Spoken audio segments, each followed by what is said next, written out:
Assalamualaikum dan salam sejahtera. Nama saya Cikgu Siti Naznin binti Ismail dari SMK Tengku Laksamana. Baik para pelajar, hari ini kita akan belajar Sains Tingkatan 3 bagi bab 4 subtopik 4.3 pengeksarakan logam daripada bijihnya bahagian 1. Mari kita memahami siri kereaktifan logam. Siri kereaktifan logam digunakan untuk menentukan kaedah pengeksarakan logam yang sesuai. Dalam siri kereaktifan logam, logam-logam ini disusun mengikut tahap kereaktifannya, di mana natrium berada di tahap yang paling reaktif, diikuti dengan natrium, kalsium, magnesium, aluminium, zinc, ferrum, plumbum, hidrogen, kuprum dan juga argentum.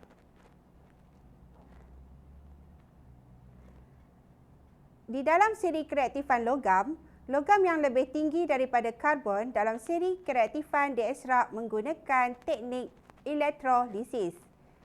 Manakala, logam yang lebih rendah daripada karbon diekstrak menggunakan kaedah penurunan oksida logam oleh karbon.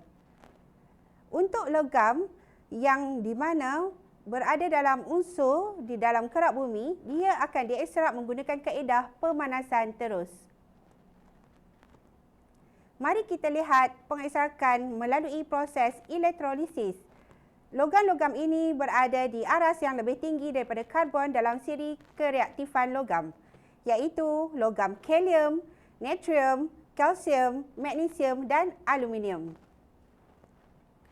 Logam-logam ini akan melalui proses pengeksarakan melibatkan proses elektrolisis sebatian logam di dalam keadaan lebur yang mana ia memerlukan tenaga yang tinggi.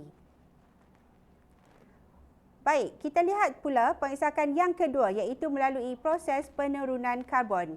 Logam-logam ini berada lebih rendah daripada karbon dalam siri kereaktifan. Ada 4 logam iaitu zinc, ferrum, timah dan juga plumbum. Logam-logam ini akan diekstrak melalui penurunan oksida logam oleh karbon seperti di dalam relau bagas.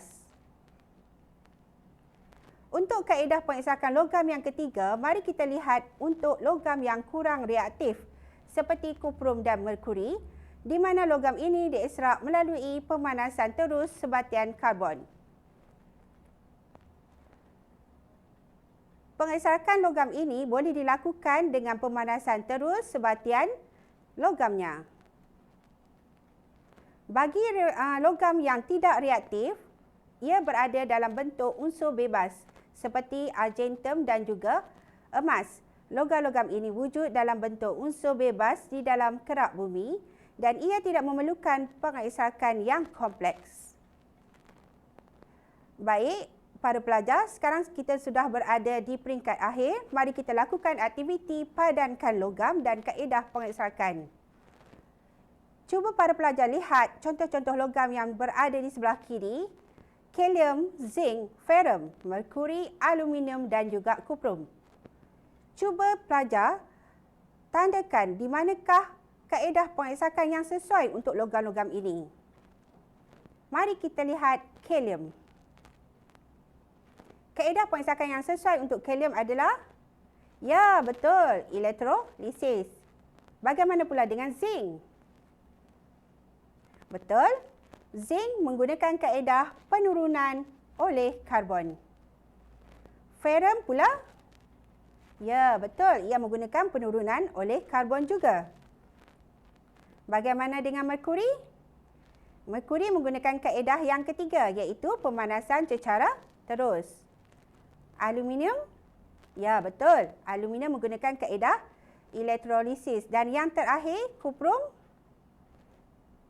Betul.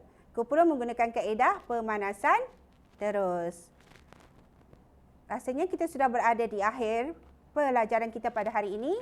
Itu sahaja untuk hari ini. Terima kasih.